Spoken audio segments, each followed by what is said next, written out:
हुजूर में कोई शक नहीं। एक दिन आके कहने लगा कि बताइए मेरी मुट्ठी में क्या है। तो नबी पाक सल्लल्लाहु अलैहि वसल्लम ने फरमाया अगर मैंने बता दिया, कहने लगा अगर आपने बता दिया तो मैं कलमा पढ़ लूंगा। हुजूर ने फरमाया मैंने बता देना है पर तूने कोई नहीं पढ़ना, मैं बता देना है। कहा बताइए। तो हुजूर ने फरमाया चल सौदा कर लेते हैं, अगर जो तेरी मुट्ठी में है वही बता दे फिर तेरा क्या ख्याल है। तो नबी पाक सल्लल्लाहु अलैहि वसल्लम ने कहा क्या भाई अबू जाल की मुट्ठी में? तो उसकी मुट्ठी में कंकर थे, कंकरों ने कलमा पढ़ना शुरू कर दिया। जब कंकरों ने कलमा पढ़ा, पत्थर थे वो, उन्होंने कलमा पढ़ा।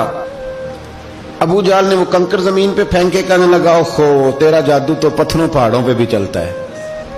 अब जुमला कहने लगा हूं समझ लेना। अबू जाल गोश्त का आदमी था, कंकर पत्थर थे, पत्थर कलमा पढ़ गए। गोश्त पोश्त का आदमी था पर कलमा, क्योंकि यहां क्या था शक, उसने आगे नहीं बढ़ने दिया। गोश्त पोश्त का शख्स होके पत्थरों से आगे निकल गया। नबी पाक सल्लल्लाहु अलैहि वसल्लम की खिदमत में आया। बल्कि वो जो यहूदी वाली रवायत है उसके पस मंजर में भी बाज मुहद्दिसीन ने लिखा है, उसको भी इसी ने भेजा। कहने लगा जाओ नबी पाक से जाके कहो अगर वो दरख्त आपका कलमा पढ़े तो मैं भी पढ़ लूंगा। दरख्त, अब दरख्त होते तो जानदार हैं पर कलमे तो कोई नहीं ना पढ़ते।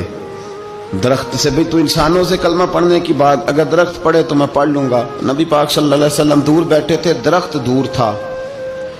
और इमाम सुयूती अलैहिर्रहमान ने लिखा है दरख्त भी कीकर का था। नबी पाक सल्लल्लाहु अलैहि वसल्लम ने फरमाया उस यहूदी से कि तू जाके दरख्त को कह कि तुझे नबी पाक बुलाते हैं। फरमाया मैं गया तो फिर तुमने कहना जादू करके बुलाया है। एहतियात भी की, हर चीज आंखों के सामने रखी, तू जाके कह के तुझे बुलाते हैं। वो बंदा गया, जाके कहने लगा, और इमाम सयूती ने इसको लिखा है, कहने लगे उसने नबी पाक का नाम भी नहीं लिया, क्योंकि अबू जाल एंड कंपनी को पता था कि मुस्तफा के नाम में भी बड़ी बरकत है। खाली नाम भी नहीं लिया, कहने लगा दरख्त वो जो सामने बैठे हैं ना वो तुझे बुला रहे, नाम नहीं लिया हुजूर का। वो जो सामने बैठे हैं ना, जाअत ले दावत हिल अशजारु साजिदतन। इमाम बुसीरी कहते हैं दरख्त आया और